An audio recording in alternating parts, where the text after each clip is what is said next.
What up, guys? Major G. And this is me reviewing the brand new Sony movie, Venom. So, guys, sometimes it just hurts to be so correct. It really does. I really did. I said this could be an interesting movie, and I wanted to see where they were going to go with it. I was not one of the people who immediately said it's gonna suck. And voila, what do we have? We have a great movie featuring a spin-off character, but without the original character involved. And it was actually done very well. And it only kind of loosely ties into the whole Spider-Man thing, such as you had, they called him J. Jonah Jameson the third, but I thought in the series he was Junior. But I may be wrong there. He might indeed be the third in the comics. But yeah, you had J. Jonah Jameson,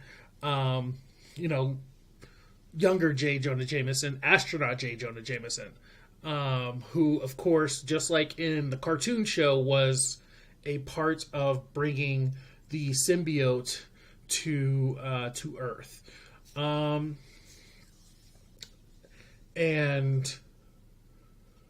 you also had, spoiler alert, you had Cletus Cassidy, once again, another character who is only kind of tangentially involved with Spider-Man. He's mostly a Venom character, but he does tangle with Spider-Man. And you have Eddie Brock, who is heavily tied to Peter Parker. And yet they gave him his own world to play with. And I think a big part of that was separating him from New York. Good job on that. That was a great idea. Also, I caught that little slight mention that he was in New York and moved to San Francisco. So that was very interesting. I did catch that one. And I gotta say, a lot of it was just done really well. I was wrong that it wasn't like Prototype. It was, and that was just a speculation, and it wasn't even Venom. That was Riot, and Riot had a lot of the same kind of powers that Alex Mercer did in Prototype, but he was considered to be a stronger symbiote. So yeah, that's fine. I did like the banter between them. That was one thing that was brought up between me and my friends. That was the banter between Eddie Brock and Venom was absolutely great. And the character development for Eddie Brock was pretty good. So yeah, giving Eddie Brock his own world was actually a pretty brilliant idea. And because of that, you can say Spider-Man doesn't exist, but at the same time, it is possible for him to exist if they so decide to merge it. Oh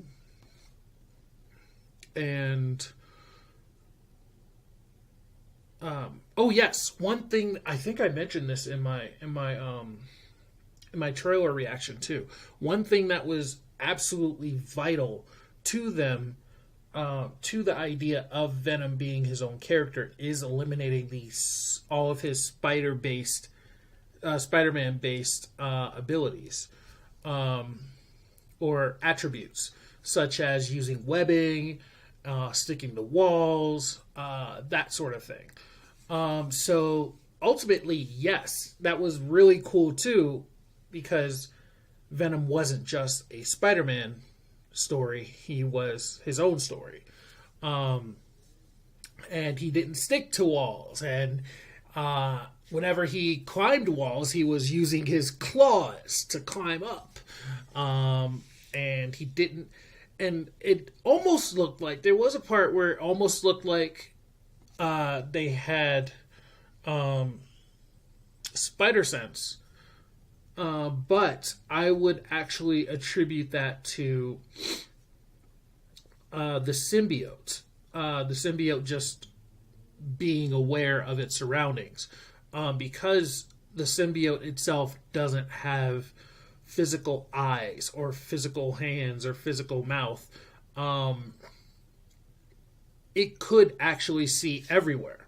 So that was actually cool too. There was a part where there were a couple parts where it did seem like he had spider sense, but I would more attribute that to the symbiote's senses, and the enhancement of them, such as when Eddie was in his apartment and the guys were coming to burst into his room. You could attribute that to Venom hearing their boots coming up the stairs,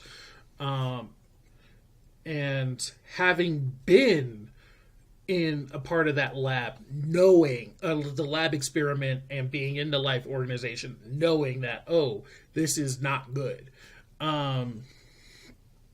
You could also, as well as the part where Riot is aware of someone who is doing something behind him, and I'm gonna try not to put too many spoilers in here, but yeah, the part where Riot notices somebody doing something behind him, I would also attribute that to just the symbiote's enhanced senses. So there's that too. So I mean, and a lot of it really, once you sit down and you think about it, a lot of it really pretty much does explain itself. It made really good sense, and definitely a great comic movie, great Marvel movie, and it deserves the income that it's getting, because a lot of people doubted this movie and didn't think it was going to be good, and it's actually really good. Good work, Sony, and whoever the director was. Good work on that, adapting a really good Venom flick. They definitely did their research on this. You could tell that, and the post-credit scenes were very rewarding. So I'm very glad for that too. I hope there is. They one of them actually alluded to a possible sequel. I would love to see that sequel come out. It would be extremely cool. And yeah, so how did you guys feel about Venom? If you haven't seen it, please do check it out. It's actually a really cool movie. And if you haven't, or if you have seen it, how did you feel? Do you agree? This is actually a really good comic movie. And once again, you can go back and check my trailer reactions. I was one of the few people who said, I'm going to give this a shot. It could be really good. Oh yeah, there was one other thing I wanted to point out. There was some people who were complaining about the shininess and the CGI of Venom, but I actually saw it for the second time yesterday, and I was actually thinking about that, and I was looking at it, and I was like, yeah, the shininess makes sense. The weird kind of jelliness of Venom, like closing his mouth over Eddie's face, it makes sense because the symbiote is a living, fluid being. So it makes sense.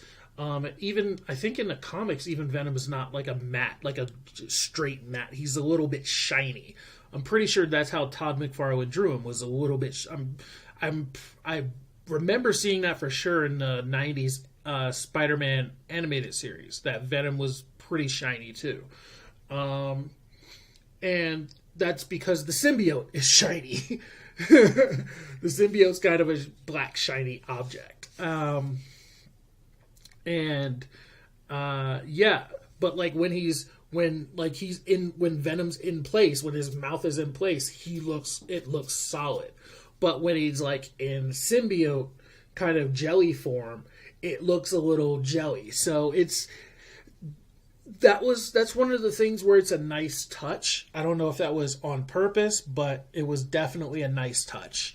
And it's one of those things that make it a really interesting movie. If you really actually sit down and think about things like that. So, yeah, once again, let me know how you guys felt in the comments. Do you agree? Like, comment, subscribe, and until next time, be excellent to one another, and party on, dudes.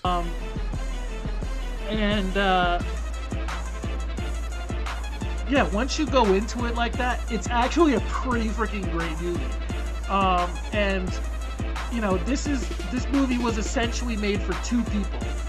It was made for two types of people. It was made for kids, and it was made for adults who are Yogi Bear fans. That's basically it. So, or cartoon fans, but mostly Yogi Bear fans.